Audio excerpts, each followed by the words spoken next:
I am repeatedly made aware that this is now the 16th session. And with each next session, I have felt that we have just begun to study the Constitution. I try not to feel upset over it, having understood the logic that maybe even after 40 years of my study of the Constitution, at least 10 of which were also spent inside the system in implementing that Constitution, I still feel like I'm a student of Constitution. So the journey continues. Then in that journey, I expect that you have read the original Constitution at least once. Today, I take this opportunity to remind everybody that we should really sit down. It's going to be a tough job because reading the document per se may not be like entertaining, or it's not a racy like Frederick Forsyth novel or something. But each article and then the schedules are very well thought out and they are interlinked. More we understand the overall constitutional scheme, we will begin to develop an insight into the Constitution. So here I have carefully developed this session to tell you the constitutional scheme, and we are going to spend the session making ourselves aware of some of the important issues which have not been covered in previous 15 sessions. Now, the Constitution defines our democracy on 3 pillars. That's what we have been seeing all the time.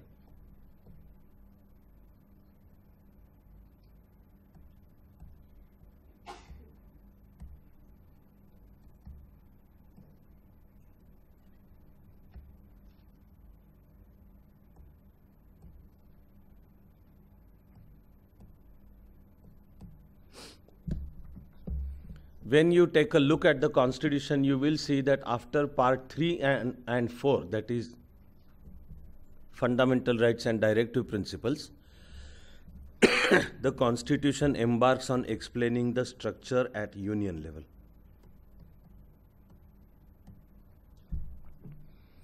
And goes on to tell us about the legislature at union level, which would mean Parliament, that is the bicameral legislature, and goes on to define the powers and duties of Lok Sabha and Rajya Sabha respectively, method of election and method of functioning of Lok Sabha and Rajya Sabha. Then the Constitution will go on to tell us about executive at union level, which would mean, in fact, the head of all 3 is President. So after part 3 and 4, when the Constitution starts explaining details, the first explanations are about and the statements are about the President. So the election of the President, qualifications for the President, powers and duties of the President. There are various types of powers. They are enshrined in different articles because President is head of all 3. Followed by the Vice President, and the same points again. Qualifications for Vice President, method of election for Vice President, powers and duties of Vice President, including the tenure, etc. Then legislature, then executive, and the Constitution will then explain judiciary at union level, mind you, so the Supreme Court.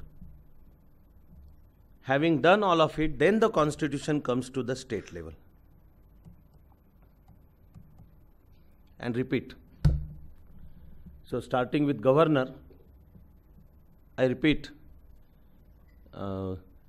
method of appointment of governor, qualifications for governor, tenure of the governor, and then powers and duties of governor, and all discussion that has preceded in our previous sessions about uses or misuses of governor, etc., etc. Then legislature at state level, which would mean those states who pick up bicameral legislature will have Vidhan Sabha and Vidhan Parishad. Now we are left with only 6, or are they 7? 7 states which have bicameral legislature. Then explanation of executive at the state level. So it would mean Chief Minister and his Council of Ministers, their appointment by the Governor, their tenure, their qualifications, both at both places, union and state level, the principle of individual and collective responsibility. And then the Constitution would start talking about judiciary at state level, which is High Court level. Of late, in recent years, there has been another addition. I welcome that because I look upon that as a genuine democratic decentralization, which is now the Constitution also talks about local level.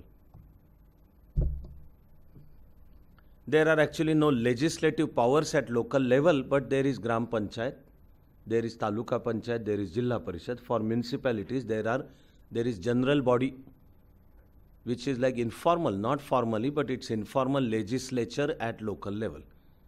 There is no legislative power at local level.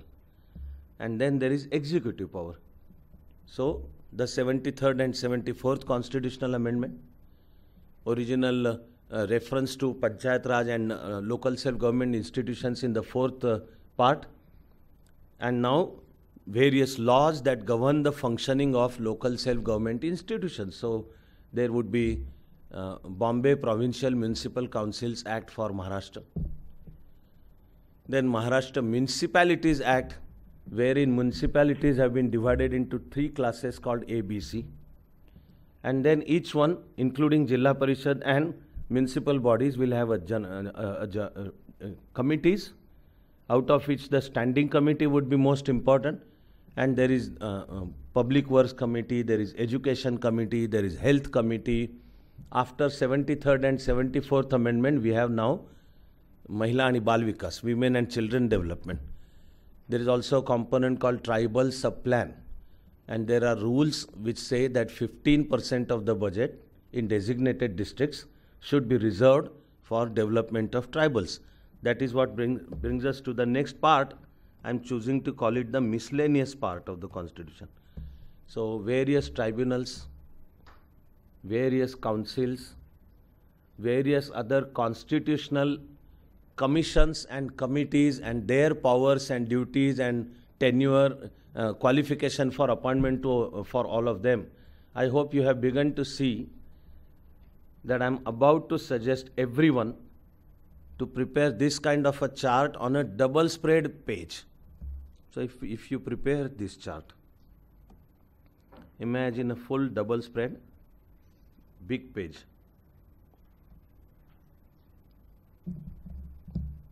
You will have Constitution at a glance.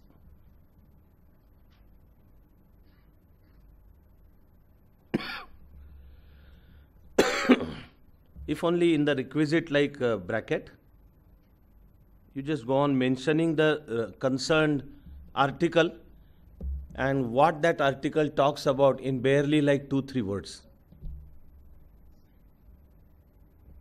If each one does this exercise, I know that you will establish your grip over understanding of the Constitution. It's like the Constitution at a glance. This will be from part 4 to now 22 and like remaining schedules, etc. Schedules are interlinked with some articles. So like when the Article 1 to talks about Union of India, Schedule 1 enlists the states in the Union of India. And similarly, this constitutional scheme will go on.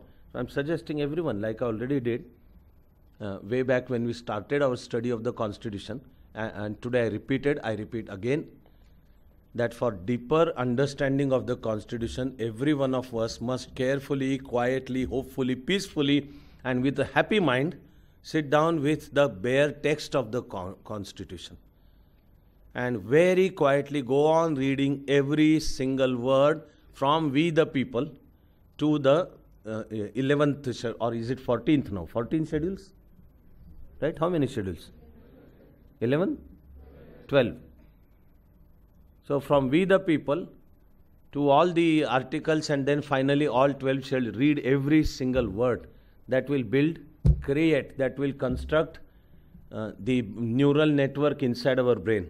And in the process of doing it, if you have this and go on adding an article with the description in 2 or 3 words. Today's session is intended to give us a glimpse of this one. Before we start going there, we need to understand what I have chosen to call as constitutional scheme. How does the country really run? Once you understand that, then you will see why it proceeds like this.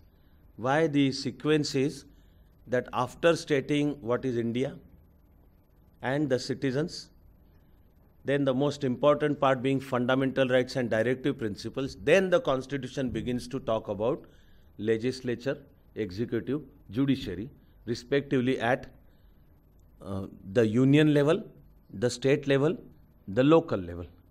And in this sequence, once the parts are over, then towards the end, the constitution talks about what I have chosen. Although the title is miscellaneous, don't let yourself be misled by the choice of the word miscellaneous. They are no less important.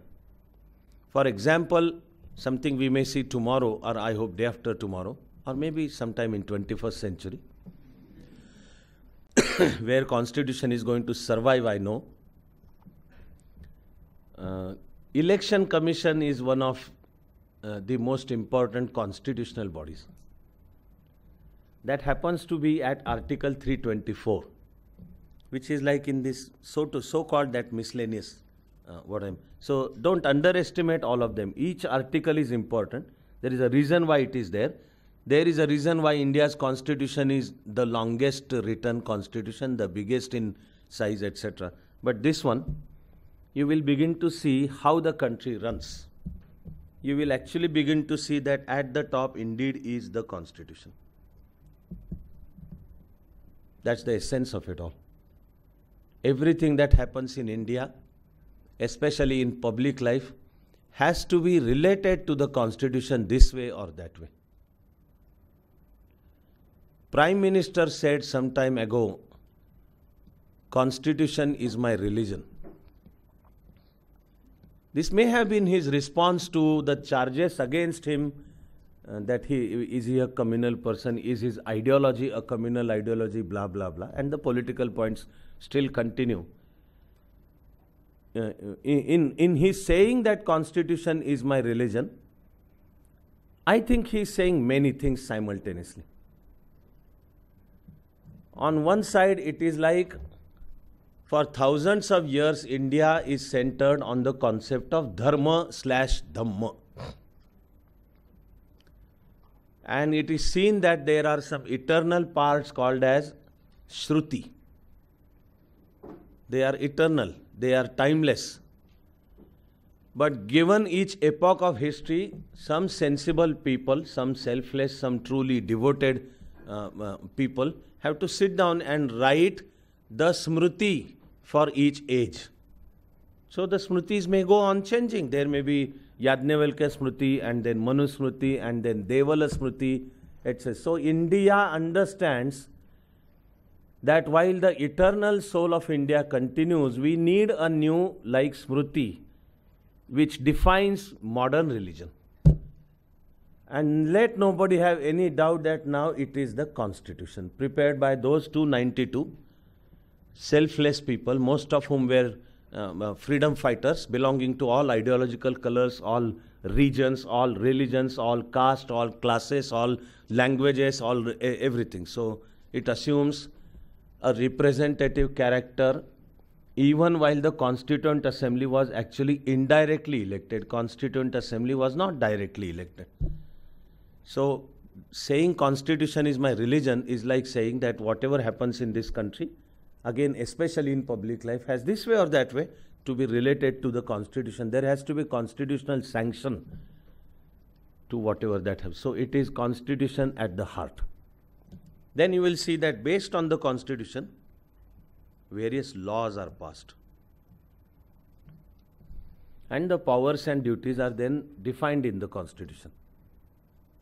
That in order to implement the constitutional principles, various laws are passed. So we say India is democracy, and the contours of Indian democracy, we adopted the Westminster model. It's all there defined in the Constitution.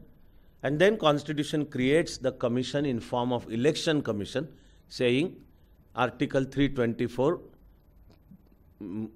says there shall be election commission headed by the election commissioner. The Constitution says the job of this institution is to conduct free and fair elections. That's what the Constitution says. So Article 324 and definition of all democracy. How exactly are elections to be conducted? And how is all administrative detailing of that election to be done? You need laws. And those legislative powers are then defined in the Constitution at various levels. So laws, so here you have the Representation of People's Act. There is one Representation of People's Act 1950. It is largely about the National Citizens Register and preparation of electoral rolls. But what governs all the elections is the Representation of People's Act 1951.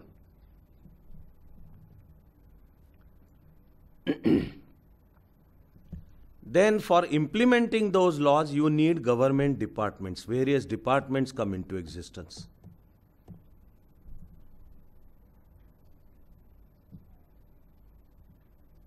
They have to have that constitutional sanction. Every government department has to be based on some law. There has to be some law which governs the functioning of that department. The law has to be based on constitutional principles. Then the government department basically works on laws, but even in day-to-day administration, only those laws, they are still broad. When they start coming down to day-to-day level, further definition and detailing is required, which is done in what are called as rules. Various rules are drafted. I am making a choice of talking about the election commission, so the Constitution Article 324. Then the laws, so Representation of People's Act. Department, it's not executive, remember, but by here we would mean it's the machinery created to implement the constitutional principle. Herein, the machinery created to implement the Constitution, that is Article 324, that machinery is Election Commission of India. Until 1990s, it had only one election commissioner, and that was Chief Election Commissioner. Then Government of India and the Parliament at that point of time, in its wisdom, there are reasons. As we proceed, we may see what they are. Chose to appoint another two, so the Election Commission became 3-member commission. Other two came to be called as only Election Commissioners, because the Constitution does not specify whether Election Commission would be a single-member commission or will be like multi-member commission. So 3 election commissioners, one of them is Chief Election Commissioner. In a way, the 2 operate under him, and once the elections are notified, entire government machinery is placed under the Election Commission. During the time frame of the election, the government machinery is not under the government, which means constitutionally speaking, they are not executive. During the time frame of the election, the government machinery is employee of Election Commission. That is the constitutional position. So if it is like Karnataka elections are now notified, and it's the Karnataka government system that is going to implement elections where all law and order duties will be followed, where voting will take place on May 12 and finally counting on May 15. They are not working as government employees. For the constitutionally speaking, they become employees of the Election Commission, and that Election Commission has really overwhelming powers conferred upon it in order to discharge its own duty. But that Election Commission also is answerable to the Constitution, and a lot of detailing is required. You will therefore see that there are registration of voters and preparation of electoral rolls, rules. These are called rules. There are rules. Rules decide. Every single voter is to be properly registered. Is it defined in the law? Is everything defined in Representation of People's Act? It is not, and it cannot be.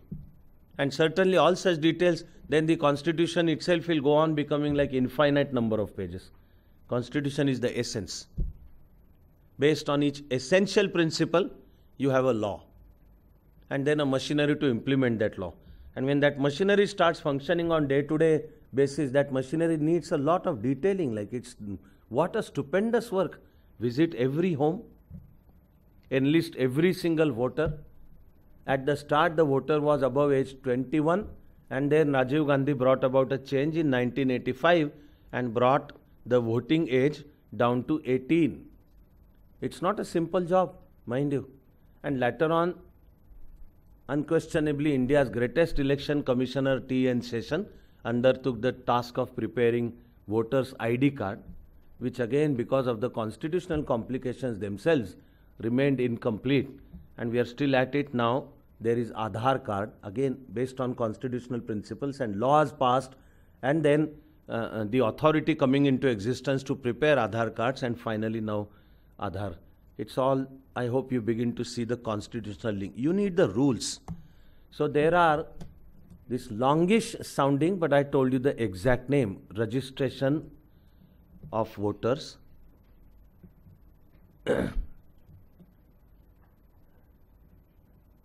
and preparation of electoral rolls. Matadar Yadya. Preparation of there are rules. No department, no commission is allowed to work in a whimsical fashion just because we thought so. If at all there are places where Constitution thought that we should leave it to the whim of a certain person or institution, then the Constitution makes it a point to mention the term to the subjective satisfaction, like the President and Governor. But even that subjective satisfaction is subject to examination under the constitutional principles. Can be challenged in the court of laws if somebody thinks that this is not within the framework of the Constitution. So government machinery also has to work as per rules. So there are rules. Then even rules may not be sufficient for executive works on day-to-day basis. So there is cabinet, and there is a weekly cabinet meeting, and a proper cabinet agenda is circulated in advance. Accordingly, cabinet notes are prepared, the files are sent, ministers and their officers are supposed to read them in advance and then come for the meeting. For example, usually the cabinet meeting of Maharashtra is conducted either on Tuesday or on Wednesday. And immediately after the meeting, the chief minister briefs the press what happened in today's cabinet meeting. That is also answerability of the executive to people. It is when the chief minister or prime minister talks to the press, it means they are actually talking to the people for informing the decisions taken. Therefore, there are GRs. GR is government resolution. All within the framework. As you keep working your way, you can call it backward or upwards. That a GR has to be within the framework of a rule. The rule which has to be within the framework of the law. That law has to be within the framework of the constitutional principle. And exercise of all this power has to be within the framework of the constitutional scheme. This, if you understand, I know that you will begin to develop insight into the understanding. And given anything that happens around us, if you begin to trace this link from GR to Constitution or from Constitution to GR, and then day-to-day functioning goes on. Finally, you will, all said and done, you will finally see an important element is indeed discretion.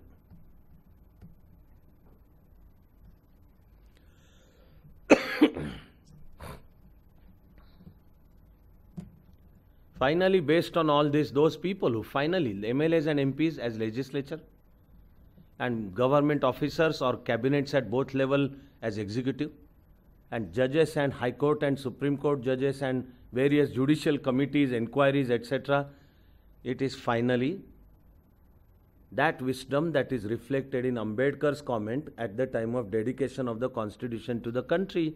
How good is this Constitution? The Constitution is as good or as bad as the people who would implement it.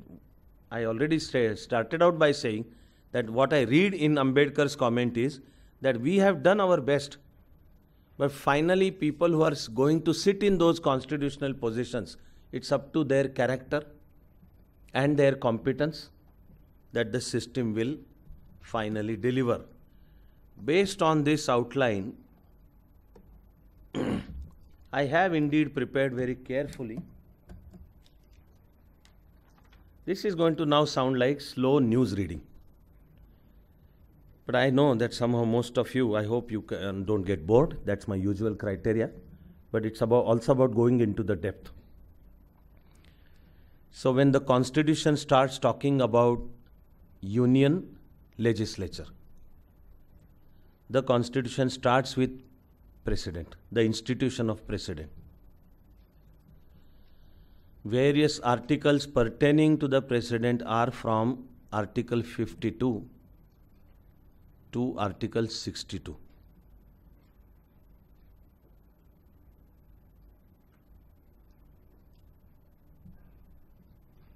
These are the articles that talk about qualifications to be President, method of election of President. That can be stated in one line, that is proportional representation through single transferable vote.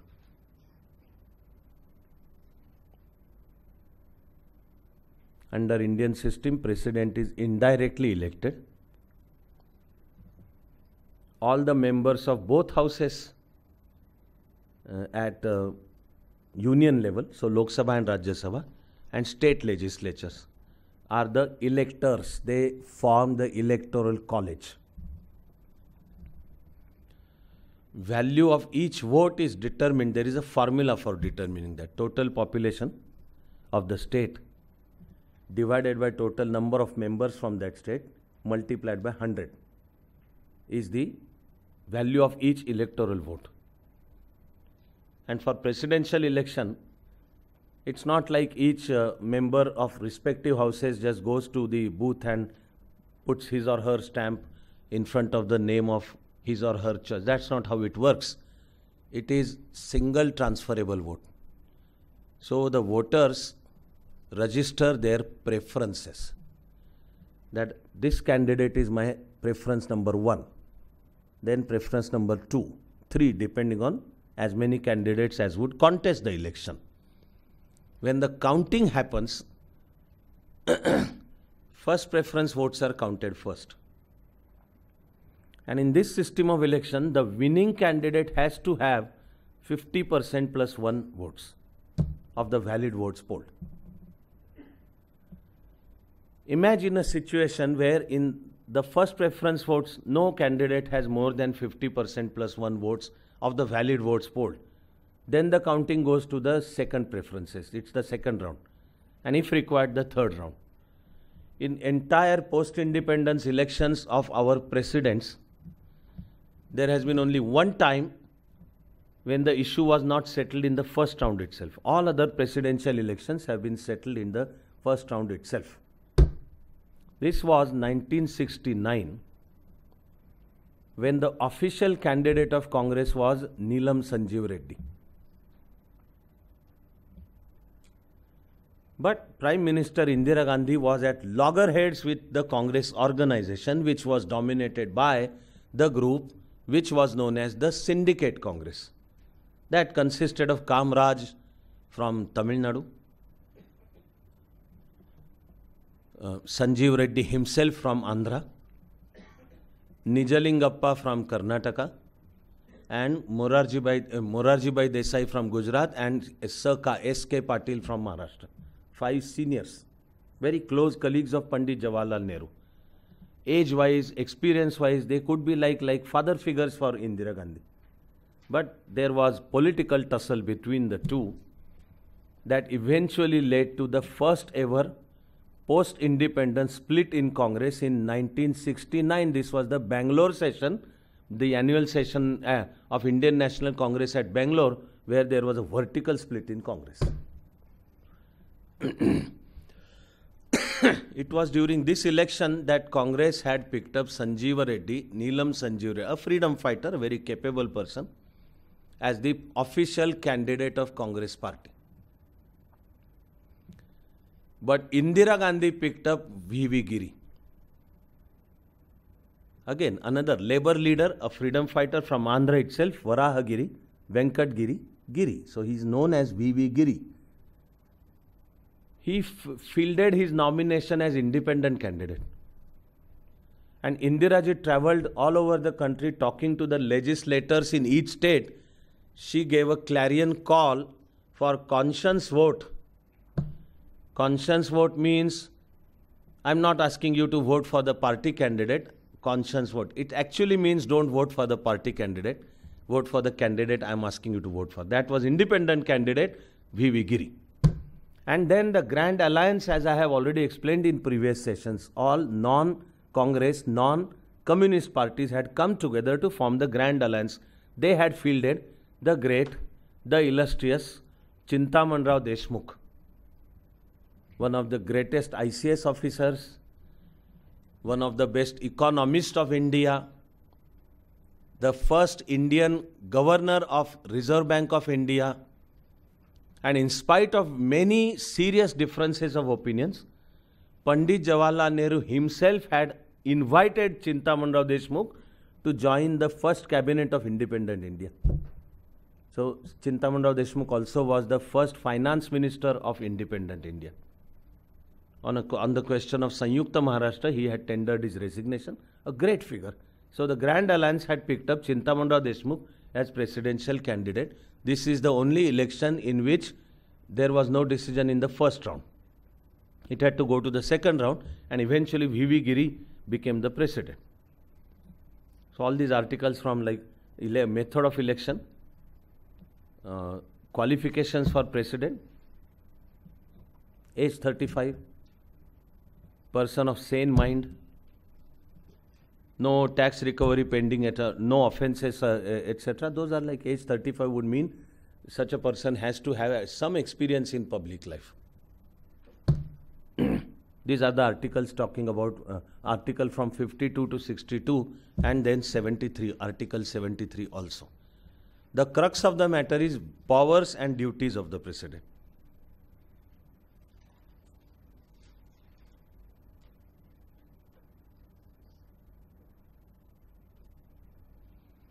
Presidential powers have been divided into many parts. So there are executive powers.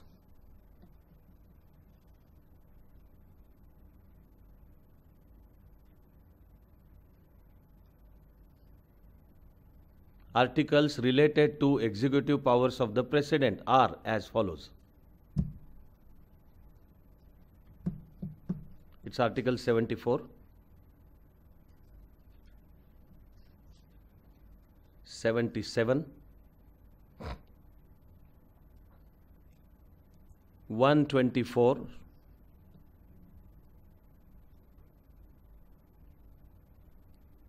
148,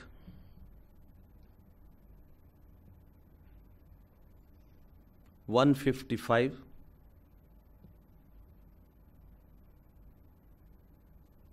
156, 156.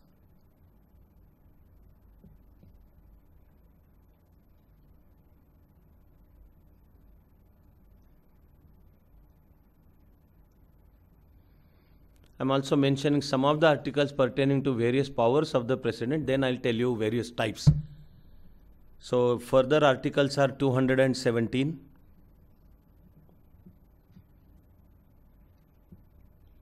263,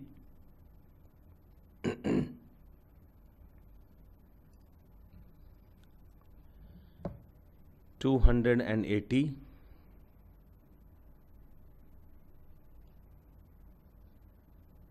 299,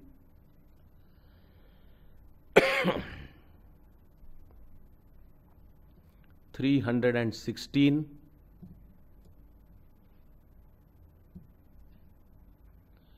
324 I just spoke about, it is Election Commission. 338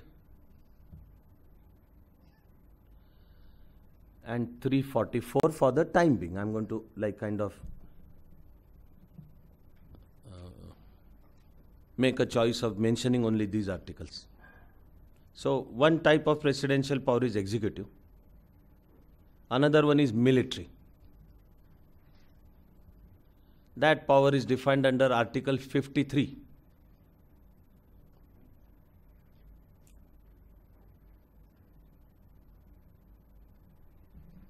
President is India's commander-in-chief. He is the highest head of all legislature, executive, judiciary. In that one institution, the state is symbolized. So therefore, that institution is also the commander-in-chief. What it means is he is also the highest head of our military. What it also means is, under even international law and our constitution also, the formal act of declaring a war against some other country has to come from the president. If the bullets are exchanged on the border, that doesn't make it a war immediately. The president has to formally declare that now we are at war with such and such a country. That is Article 53. Then president also has legislative powers.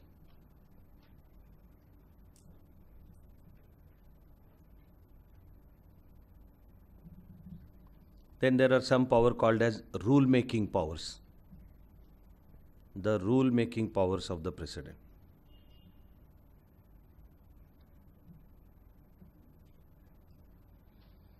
Then of course judicial powers.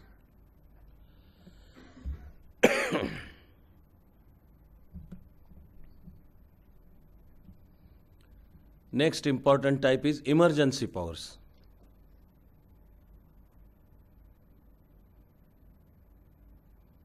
We have spent time trying to understand the outline of emergency powers in Articles 352, 56, 360.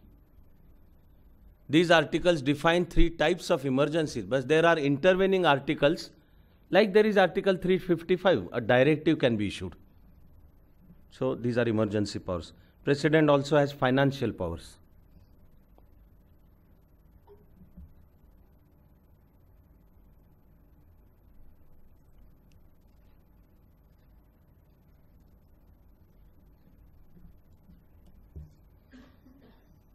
And lastly, and very significantly, there is a group of powers properly defined in the Constitution that is called as presidential power to remove difficulties. Presidential power to remove difficulties.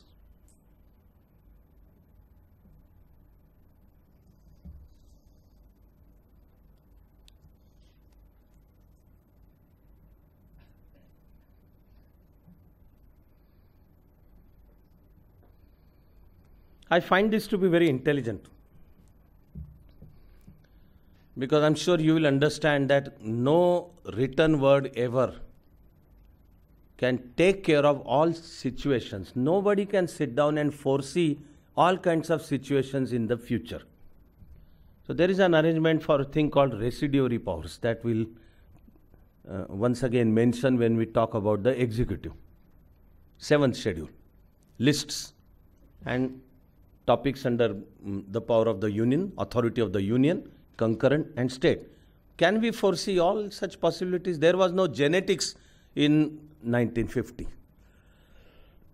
There was no information technology in 1950, no biotechnology in 1950, no human cloning and possibility of birth of babies in the laboratories. Can the Constitution really take care of all such eventualities? Therefore, one has to think about residuary powers. So if something new comes up, which constitutional institution will have the power to legislate on that issue? Our Constitution decided, and I personally agree with it, that residuary power is with the union government and union legislature. Similarly, this is presidential power to remove difficulties. That every once in a while, however intelligently you design a particular system, over a period of time, the system is bound to run into problems. These are what are called as constitutional deadlocks. And while as far as possible the Constitution itself takes care of such possible constitutional deadlocks as to about what do you do now, it is very much possible that there could be situations where the constitution has tied us in knots and it's not possible that there is any answer at all. At a point of time, Governor of Bihar dismissed the government of Bihar and made a report to the president saying, I am convinced that constitutional machinery in the state has broken down. So Article 356, the government was dismissed and president's rule was made applicable. Then the governor asked the election commission to conduct the election. And election commission accordingly prepared and on a good day formally notified the elections, and the juggernaut, the whole process of elections started. And then an interested party who felt aggrieved by all these decisions approached the Supreme Court. It was a writ. Supreme Court gave a decision that the governor's action of dismissing the state government was unconstitutional. With your little inexperienced study of the Constitution and also the life that you have lived so far, maybe you think that common sense says that once the governor's action of dismissal of the government is rendered unconstitutional, what follows automatically is that the original government will be restored, which means no further elections. Okay? That's why I'm talking about possible constitutional deadlocks. Because the constitutional principle also says that once the election has been notified, nobody can stop the process. Whatever you want to do about that election can only be done after the election is over. You want to challenge any election decision, because that's a separate constitutional matter. Election Commission, its notification, everyone says I acted as per constitutional provisions. But that results into a constitutional deadlock. That governor exercised his power. Was his behavior unconstitutional or something? He says there is Article 356. It is to my subjective satisfaction. So I made a report and the president imposed presidential rule dismissing the state government. And now that there is no house, so who has the executive powers of the cabinet during the president's rule? Actually, it means the president has the powers, but governor enjoys those powers. So exercising those powers, the governor asked the election commission, house was dissolved, and please conduct the elections. Election commission in its position sees that this is a proper constitutional order. We have to implement it. So after a careful study, election commission notified. Once the elections are notified, no decision can be challenged. It is only after the election is over. Like for example, let's say some candidate wants to challenge allotment of an election symbol, and such cases have happened. Allotment of election symbol to a particular candidate.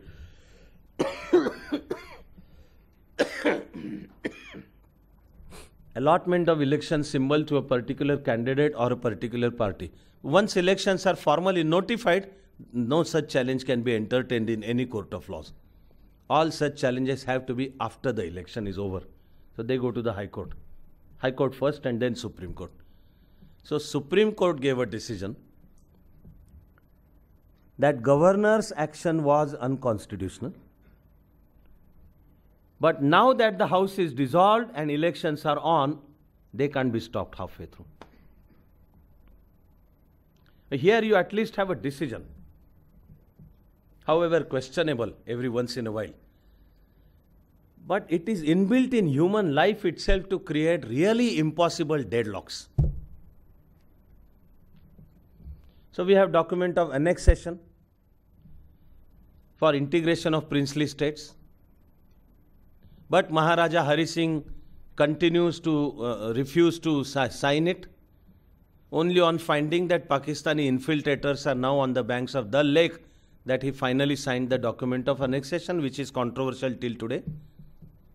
That in signing that document, did he merge the entire identity of state of Jammu Kashmir into India, or he agreed that India will only look after 4 matters for Jammu Kashmir, and all others are left to Jammu Kashmir. That is still debatable.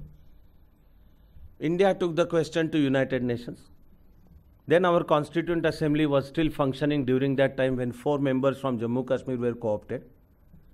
Then we made a constitutional promise that under Article 370, Jammu Kashmir will have a special status, the only state to have different constitution. We kept the word. There was a Constituent Assembly for the state that completed its function and delivered the constitution. That constitution was put to vote to people, and 98.5% people voted in favor of that constitution. Indian Constitution calls Article 370 as temporary provision with respect to the state of Jammu Kashmir. But in saying so, also defines who has the power of cancelling Article 370, repealing Article 370 from the Constitution. The answer was the Constituent Assembly for the state. And now the Constituent Assembly is dissolved, so there is a controversy. Here is an absolute deadlock. That on one side, Constitution says these are temporary provisions. But the Constituent Assembly of the state of Jammu Kashmir dissolved, and you cannot re-elect the Constituent Assembly. Then it will be a new Constituent Assembly. So one side argues that now Article 370 is permanent. The other side argues that if there is a conflict between the Constitution of State of Jammu Kashmir and Constitution of India, the Constitution of India shall prevail. So it's a cardinal principle. The founding fathers said this is temporary provision, so nobody else has or can be said to have the power to make that temporary provision into permanent. That brings us with the question, now what do you do? Here is an absolute deadlock. I would like to argue, please remember, it's my argument. Constitution defines the presidential powers to remove difficulties. But apart from then, there is this cardinal principle called inherent powers. That in the event of such utter deadlock, and a deadlock that may have adverse implications for national unity and territorial integrity and the very basic functioning of the Constitution and all, then it's my argument that the President has inherent powers to solve any such constitutional deadlock. We have discussed Jammu Kashmir, so I was very brief with Jammu Kashmir today, the formula within the framework of the Constitution that I have stated. First of all, either Jammu Kashmir Assembly has to pass the resolution asking Union, that is President, to repeal Article 370. Whether Jammu Kashmir Assembly does it or doesn't do it, India's Parliament also has the authority to discuss it because it is quasi-sovereign. The State Assembly of Jammu Kashmir is not sovereign. Sovereignty of even Jammu Kashmir is represented by India's Parliament. So the Parliament has that inherent power to bring this up for discussion. And the Cabinet can recommend to the President, and President then can exercise inherent powers also to repeal. The Constitution has to have the requisite balance of rigidity and flexibility. So these powers called as the powers to remove difficulties. I have picked up a few important points regarding this area about precedent, topics which I think are important. We are going to discuss them, each one briefly. There are other articles, but President at union level and Governor at the state level have a power to pass issue ordinances. Issue. Correct verb to be used is not pass, it is issue ordinances. Presidential power to issue ordinance is defined under Article 123.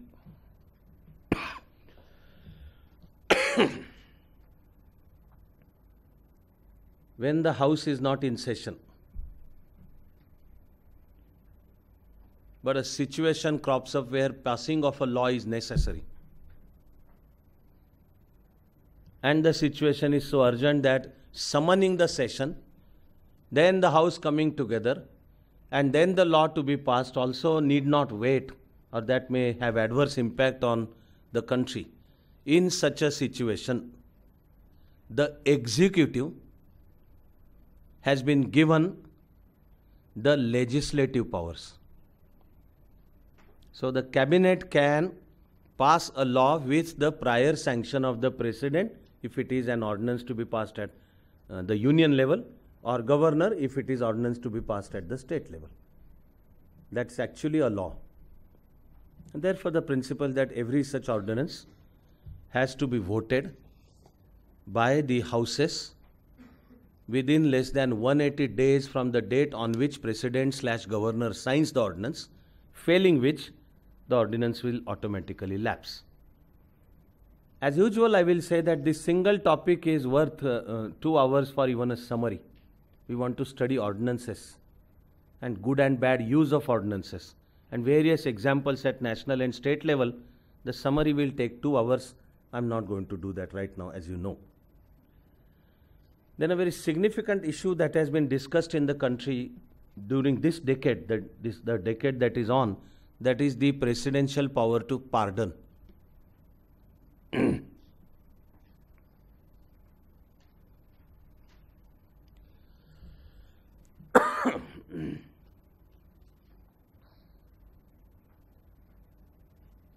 President, as the highest head of state, has the power to pardon any offense.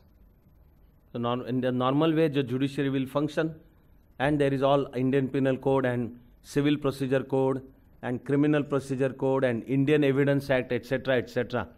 And various appeals, through all kinds of appeals and all the things go to Supreme Court, are finally confirmed by the Supreme Court. The Constitution has conferred absolute power to pardon on the President. That against all this functioning, the President can pardon the person in various ways. This power is defined under Article 72. The presidential power to pardon is defined in Article 72.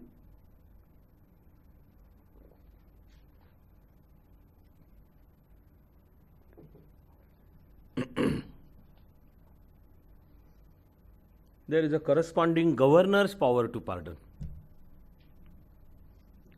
which is also, constitutionally speaking, the president's power, but exercised by governor as the representative of governor at state level. Governor's power to pardon is specified at Article 161.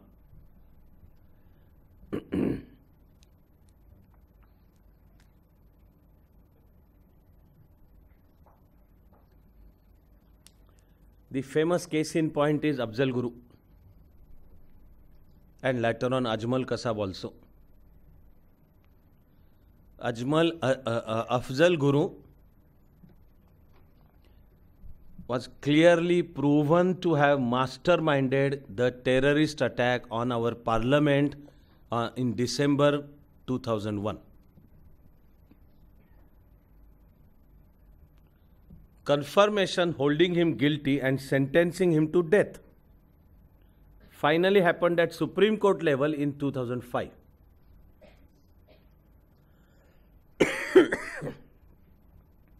As per the constitutional provision, he submitted mercy petition. His wife, on his behalf, and that is constitutionally allowed, submitted a mercy petition to the President. There is no time limit on the President as to during what time frame should the President take a decision. It's left to the President. He is the highest, he or she is the highest. At the time when Afzal Guru was sentenced to death, Dr. Abdul Kalam was the President. He stepped down in 2007 and Pratibha-Tai Patil took over. While stepping down, Dr. Abdul Kalam said that I have never even received Afzal Guru's mercy petition. The methodology is mercy petition goes to Home Ministry. Home Ministry studies, gives the comments, and with recommendations sends it to the President.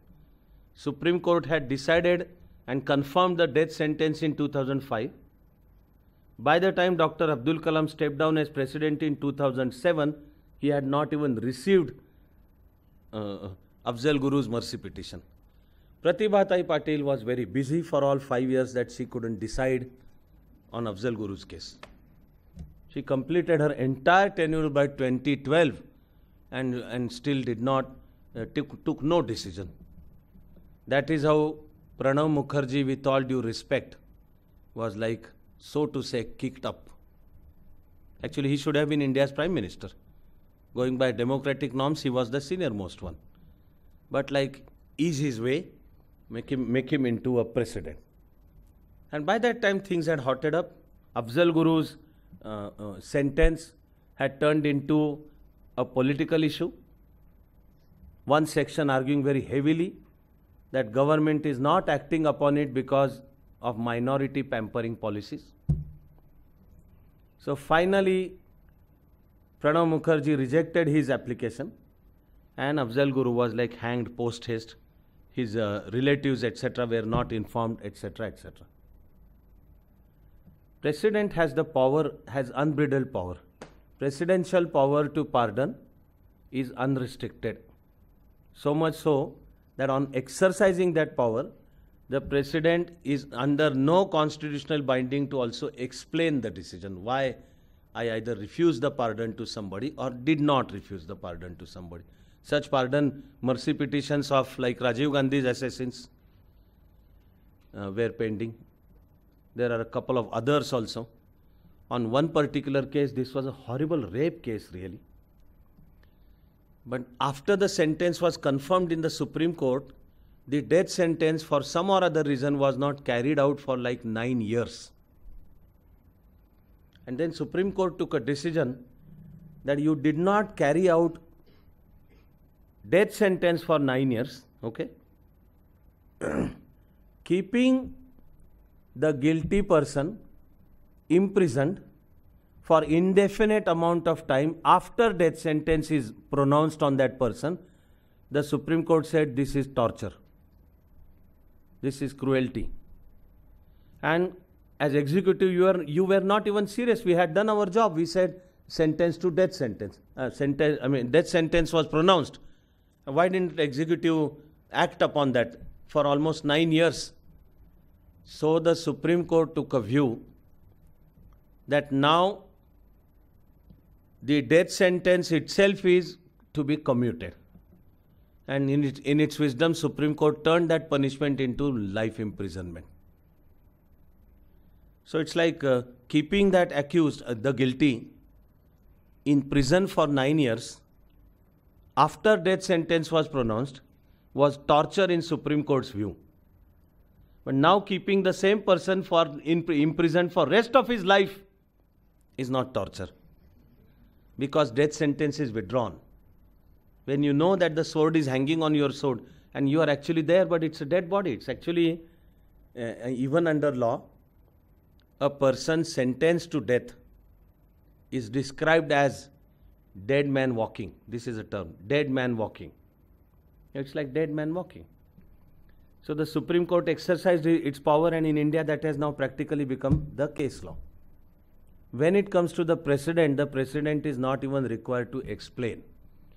Pranav Mukherjee very efficiently disposed of almost all pending mercy petitions. By and large, his basic decision was to reject mercy petitions of various. Then Afzal Guru was hanged. Ajmal Kasab also tried to what I would call as do a mockery of our constitutional system by also tendering a mercy petition. The message during Afzal Guru's time was that your mercy petition can remain pending for like next 8 or 9 years. So first of all, Afzal Guru's attorneys had tried to prove that he is a minor, below age 18, enjoying the protection of Juvenile Justice Act. That fortunately failed. But then the mercy petition, and let it go on for 8 or 9 years, but Pranav Mukherjee efficiently disposed it off. Eventually the sentence was carried out. There are some cases where President exercised the power to confer mercy and cancel all punishment. There is a very heart-rending case of a great naval officer, Nanavati. He was a decorated officer in Indian Navy. While working on a ship one fine day he suddenly found that he has a holiday and he can surprise his wife. So he didn't inform that I have holiday and I'm coming home. At home he found his wife in what is decently described as compromising position with his friend, close friend, who had his driving school, who used to teach driving. Nanavati took out his service revolver and shot both of them dead. Walked to the police chowki, placed his revolver there, and he said, I'm Admiral from Rear Admiral from Navy. I have done this, now you let law follow. The law had to follow. At best, law can say that this is an act done in grave and sudden provocation. This is not a well premeditated murder. But somehow the sentence was confirmed till Supreme Court level. And finally, President exercised his power that in the light of Nanavati's service to the country, President cancelled all punishment. There is one more such heartrending case of Dr. Lagu.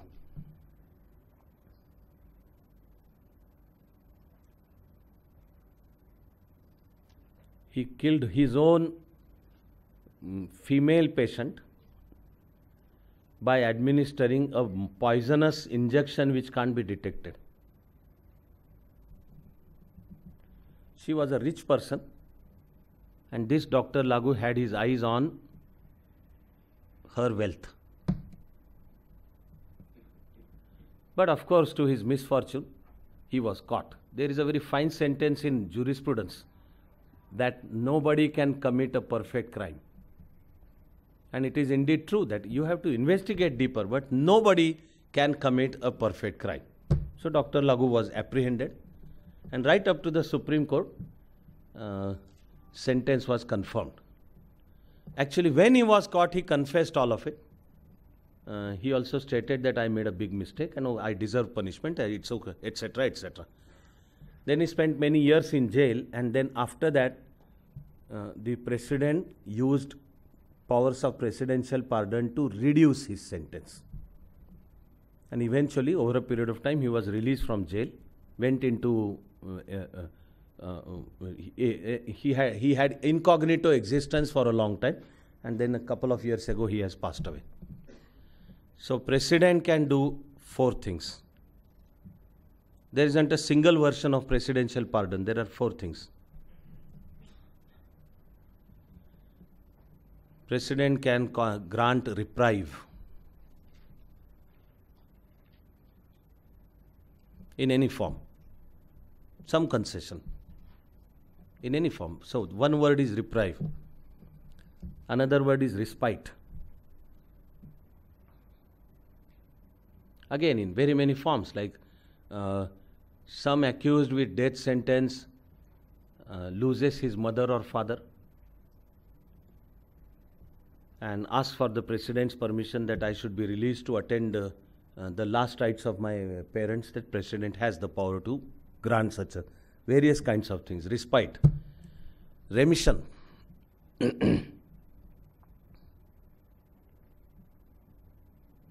and commute. So pardon doesn't every time mean, remission is cancelling the punishment, remission, no further released from jail.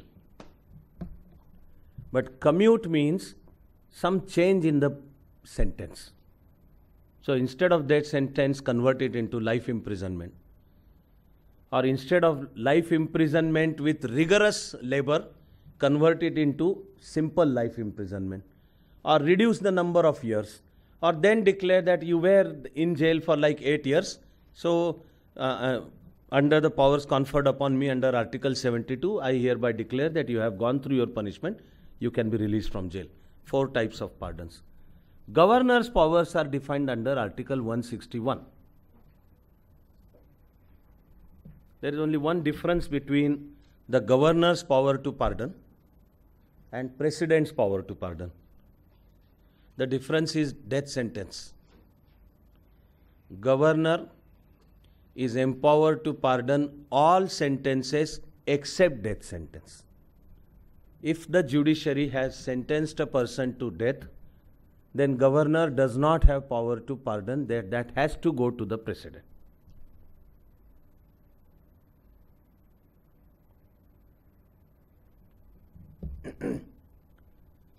The next example I am picking up is that of power to consult Supreme Court. The president has power to consult Supreme Court.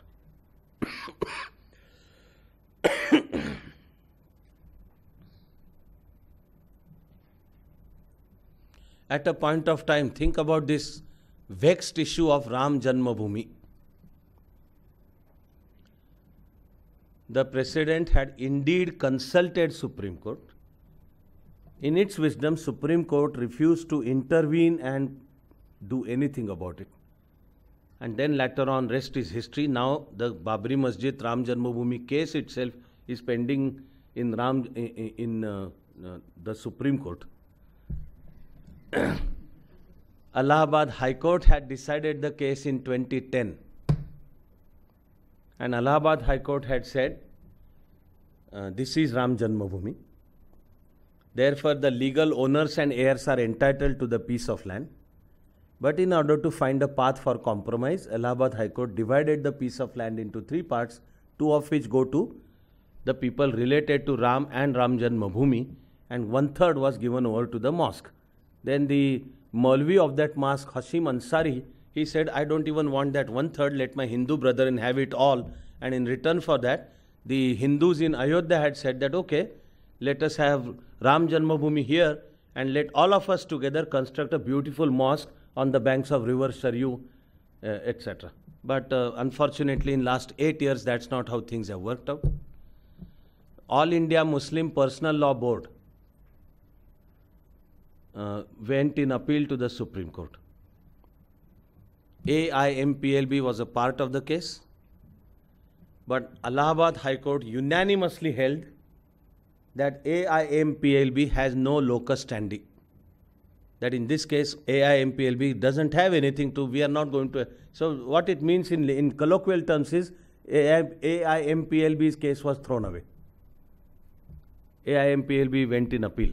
Once one party goes in appeal, rest of the parties either have to go in appeal, because otherwise what it means is that they are okay with rest of the decision. It's only this one party that has come in appeal. Their point of law will be heard, and then whatever decision Supreme Court gives will be binding on all the parties. So once one party goes to in appeal, rest of the parties also have to follow, and for last 8 years now the appeal is pending. I'm expecting you to have noticed that in this case the Supreme Court has formally suggested out-of-court settlement in this case. And there are some efforts on for out-of-court settlement. The chances look slim. Finally, some or other day, the Supreme Court will have to decide. There are very many things that are happening even right now. Right now, the so-called discussions about impeaching the present Chief Justice, or an absolutely unprecedented act of 4 judges of the Supreme Court conducting a press conference, which is a which was a rebellion against Chief Justice, and the issue is still not over. The President has power to consult Supreme Court. That is specified in Article 143.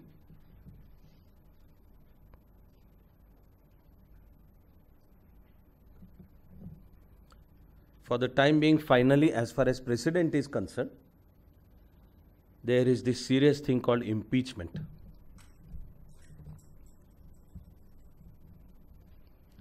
President can only be removed from the post by impeachment. So once elected, President is there for 5 years. There is no other provision to like remove the President, etc. Impeachment means the Parliament sits as the highest court of the land. And the authority to be impeached is summoned before the Parliament. Charges are framed, read out, and it's like court functioning goes on.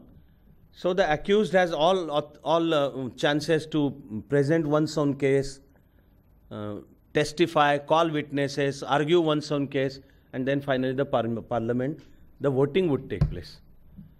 This is impeachment, But remember, while studying the Constitution, that the word impeachment is used only with respect to the President. There are other constitutional authorities who can be removed by following the procedure for impeachment. That is not to be called impeachment. For example, Chief Justice or judges of Supreme Court, not only Chief Justice, judges of Supreme Court, or the Chief Election Commissioner, he has a tenure of 6 years. Once appointed, Chief Election Commissioner is there for 6 years.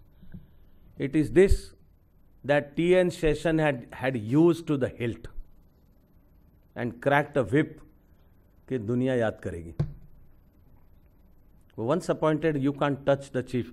CAG, Comptroller and Attorney General, Comptroller and Auditor General also has a tenure. So once appointed, he cannot be removed unless the procedure is followed.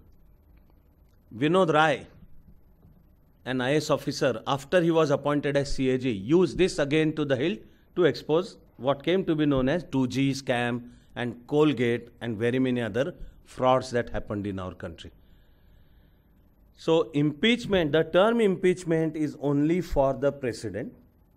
But I said, like I said, other constitutional authorities, including Supreme Court judges, the Chief Election Commissioner, the CAG, the constitutional term to be used is removal. They can only be removed.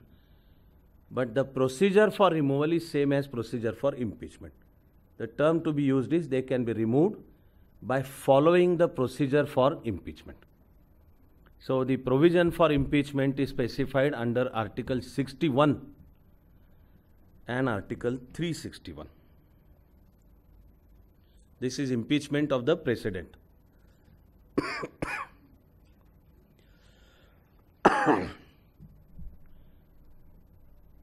Procedure for removal by following impeachment is specified of the judges is Article 124.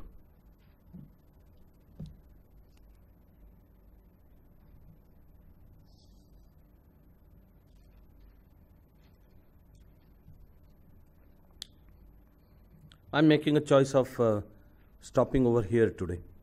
We are now going through the entire Constitution article wise, and wherever new points are to be added, that's what we are doing.